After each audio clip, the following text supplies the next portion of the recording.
Hi everyone. Social media, reality shows மாதிரியான இடங்களில் கருத்துக்களை பரிமாறிக்கொள்வது அப்படிங்கிறது ரொம்ப இயல்பானது தான். ஆனால் வரம்பு மீறி பேசுறது ரொம்ப கண்டிக்கத்தக்கது. அப்படி வரம்பு மீறி பேசின ஒரு ஃபேமஸான யூடியூபரை கைது செய்யப்பட்டு அவர் மீது அடுக்கடுக்கா பல வழக்குகளை பதிவு செய்யப்பட்டிருக்கு. ஆனால் அதிர்ச்சி என்னன்னா, சுப்ரீம் கோர்ட் அவரை கண்டிச்சது மட்டும் இல்லாமல் அவரை கைது செய்ய முடியாதுன்னு பாதுகாப்பும் அளிக்கப்பட்டிருக்கு. இந்த வழக்கு எப்படி நடந்தது, இதனால யூடியூபர்ஸ் எந்த மாதிரியான விளைவுகளை சந்திக்க போறாங்க, government censorship of social media இதுக்கப்புறம் என்ன மாதிரி செயல்படுங்கிற எல்லா கேள்விகளுக்குமான பதில் தான் இந்த வீடியோ. வாங்க தெரிஞ்சுக்கலாம். ரன்வீர் அல்லாபாட்டியா ஒரு ஃபேமஸான யூடியூபர் அண்ட் பாட்காஸ்டர். அவருக்கு மில்லியன் கணக்கில் ஃபாலோவர்ஸும் இருக்காங்க.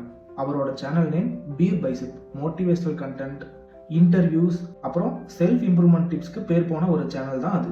நல்லா போயிட்டு இருந்த அவரோட வாழ்க்கையில ஒரே ஒரு ஷோ எல்லாத்தையுமே தலைகீழா மாத்திருச்சு.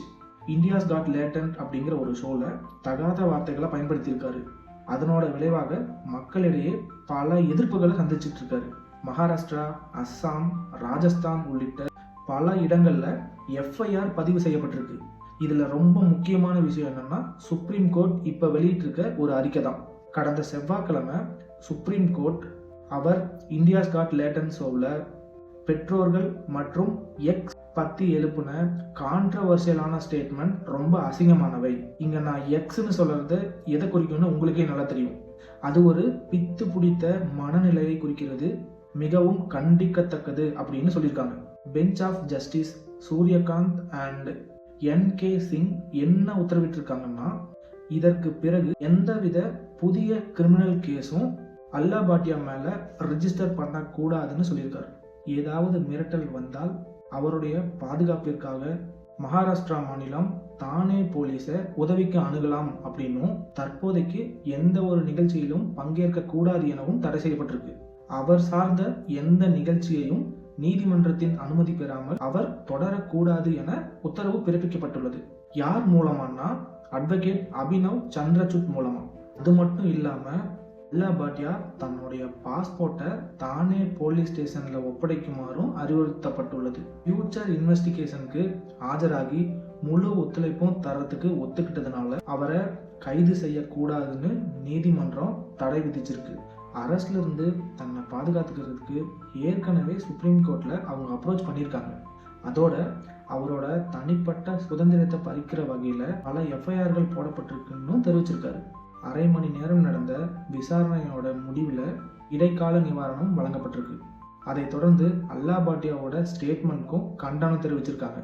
நீதிபதி கண்ட் அவர்கள் அல்லாபாட்டியா பத்தி சொன்னது என்னன்னா, தன்னுடைய பாப்புலாரிட்டி அப்புறம் ஃபேம்னால தான் இவர் திசை திருப்பப்பட்டுள்ளார்.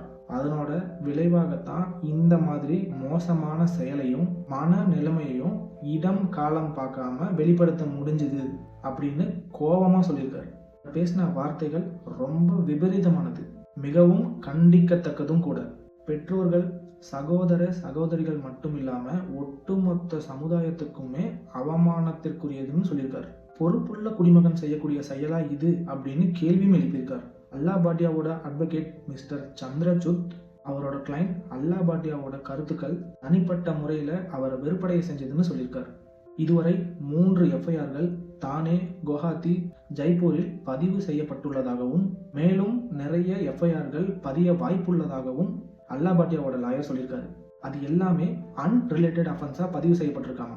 இந்த மாதிரி நிறைய FIRகள் ரிஜிஸ்டர் செய்யப்படுவது சட்டத்தை தவறான முறையில் பயன்படுத்துவதற்கான ஒரு குறியீடு அப்படின்னு வாதாடி இருக்காராமா. முதல் FIR மட்டும்தான் ரியல் FIRன்னு ஆர்கியூ பண்ணியிருக்கார் சந்திரசூட். மல்டிபிள் FIRs இந்த மாதிரி பல ஸ்டேட்ல பதிவாயிருந்தாதான் கோர்ட் தலையிடும். அப்போதான் குற்றம் சாட்டப்பட்டவர் தன்னை பாதுகாத்து கொள்றதுக்காக எடுக்கிற எல்லா முயற்சிகளும் தடுத்து நிறுத்தப்படும்னு ஜஸ்டிஸ் காந்த் சொல்லியிருக்காரு. செல்வாக்கு அதிகமா இருக்கிற ஒருவர் குற்றம் சாட்டப்படும் போது எல்லாமே சீக்கிரமா பெறணும்னு நினைக்கிறது மட்டுமே அவருக்கு நினைச்சதை நடத்தி கொடுத்துறாது. சட்டம் தான் அதை முடிவு செய்யும். ஸோ சட்டம் சரியான முடிவு தான் எடுக்கும் அப்படின்னு ஜஸ்டிஸ் காந்த் சொல்லியிருக்காரு.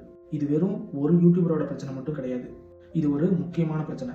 கண்டென்ட் கிரியேட்டர்ஸ்க்கு பேசுறதுக்கான எல்லா ரைட்ஸுமே இருக்குது தான், ஆனால் அது பேட் இம்பேக்டை கிரியேட் பண்ணால் என்ன பண்ணுறது? டிஜிட்டல் பிளாட்ஃபார்மில் அப்யூசிவ் லாங்குவேஜோட யூசேஜ் இப்போ ரொம்பவே அதிகமாயிருக்கு. சோசியல் மீடியாவுக்கு ஒரு கட்டுப்பாடு வேணும் அப்படிங்கிறதுக்கான ஒரு வார்னிங் தான் இது. சுப்ரீம் கோர்ட் சோசியல் மீடியாவுக்கு ஒரு ஸ்ட்ராங்கான ரெகுலேஷன் கொண்டு வரணும் அப்படின்னு சஜஸ்ட் பண்ணியிருக்காங்க. என்ன மாதிரியான ரெகுலேஷன்ஸ் எல்லாம் கொண்டு வராங்கன்னு பொறுத்திருந்து பார்க்கலாம். நம்ம சேனலுக்கு புதுசாக இருந்தால் சேனலை சப்ஸ்கிரைப் பண்ணிக்கோங்க. இந்த வீடியோ இன்சைட்ஃபுல்லாக இருந்தால் லைக் பண்ணிவிட்டு உங்களோட கருத்துக்களை மறக்காமல் கமெண்ட்ஸில் தெரிவிச்சுட்டு போங்க. மறுபடியும் இன்னொரு வீடியோவில் நாளைக்கு உங்களெல்லாம் சந்திக்கிறேன். அது வரைக்கும் stay tune and thanks for வாட்சிங்.